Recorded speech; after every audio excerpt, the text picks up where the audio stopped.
Right, just went out to check my mailbox and found one of these.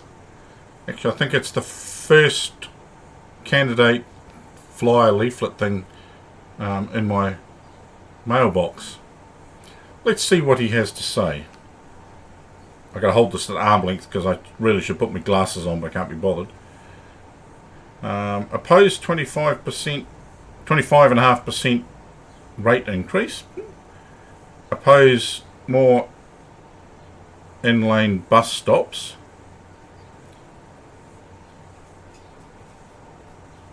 End wasteful expenditure on unpopular roading projects. Now, I get the distinct impression that that is referring to cycling projects, because we've got a council that's very keen on doing putting cycling infrastructure in, and they're doing a pretty good job of it. Keep in mind that this idea is to make cycling safer for those who choose to cycle. Also to make it safer for kids, so that instead of roads being clogged up with parents driving their kids to school, these kids can ride their bikes to school, and it reduces traffic flow, it reduces traffic congestion, all this sort of thing. So I would interpret that as him being against safe cycling infrastructure.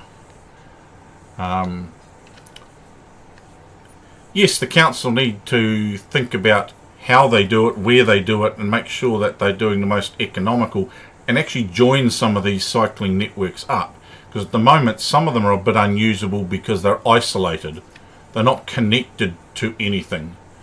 And one of the plans was a couple of major corridors, Peachgrove Road, Clyde Street, this sort of thing, which joins the schools, there's a large number of schools down Peachgrove Road together with safe cycling, and Clyde Street, which joins the university to Peachgrove and town, which are a good idea.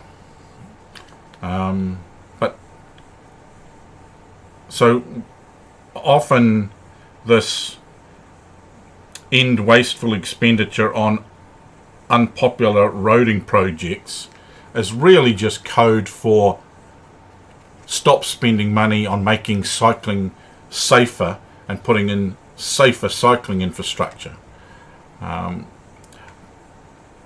which follows along with our current government's approach of we shouldn't make cycling safer for cyclists, we should let them die on the road, because they are car-centred and they don't care about other road users. They only care about cars and other motor vehicles, and they don't even care about the congestion this causes. They'll happily spend billions of dollars on extra roading and extra roads and highways and things like this, but they won't spend anything on other things like alternative transports like passenger trains, passenger buses, or cycling infrastructure around cities to make it safer. There are a whole lot of cycling infrastructure projects that were in the pipeline, getting funding from central government, that now have been canned because our current government is not going to fund any of them anymore. They'll fund the ones that were already set in stone and they can't do anything about, but all the other ones that were coming up and were being worked on that weren't finalised, they're going to be canned.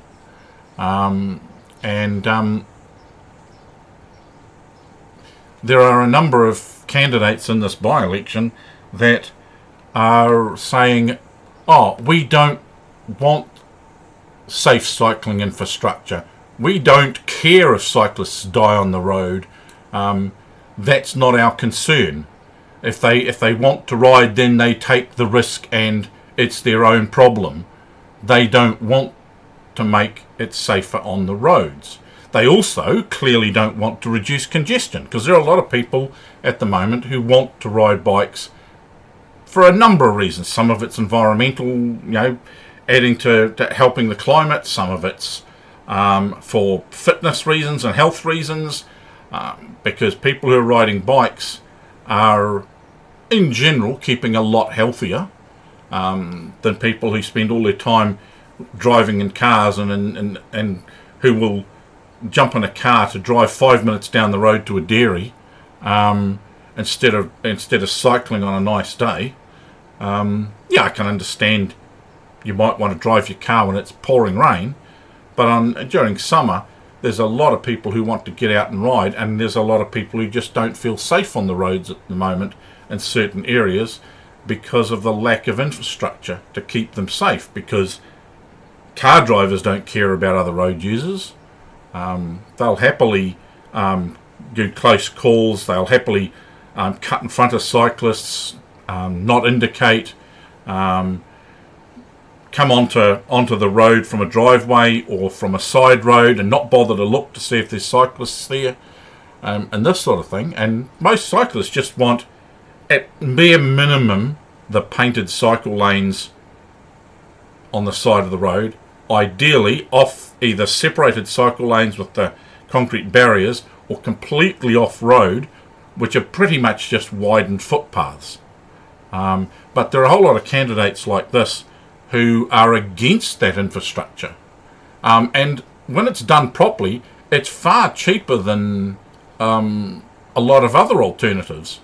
It costs far more to widen a road to make more room for more cars than it does to actually widen a footpath to create a shared pathway for cyclists and pedestrians. And it can work. There's a lot of wasted money, and I've heard this from a couple of candidates. There is a lot of wasted money on some of the infrastructure that has been put in poorly thought out. It's an island of good infrastructure completely separated from anything else. So it's only used in that tiny little neighbourhood. It's not used by anyone commuting to and from work. And this is why a lot of the time people say, I don't see cyclists using this. That's because it's not joined to other infrastructure. And of course, if you don't connect two pieces of very good, safe cycling infrastructure, it reduces the number of people using it because they aren't commuting from one part of Hamilton to the other. And this is what some candidates are feeding off. They're going, we don't see it being used much, so maybe we shouldn't do it. Well, the reason it's not being used is because it's not connected to anything. So therefore, that piece of cycling infrastructure does become a bit of a waste of money, because if it was connected to other infrastructure, like for instance doing the whole of Peachgrove Road, would give a lot of kids an opportunity to safely cycle to school, a lot of university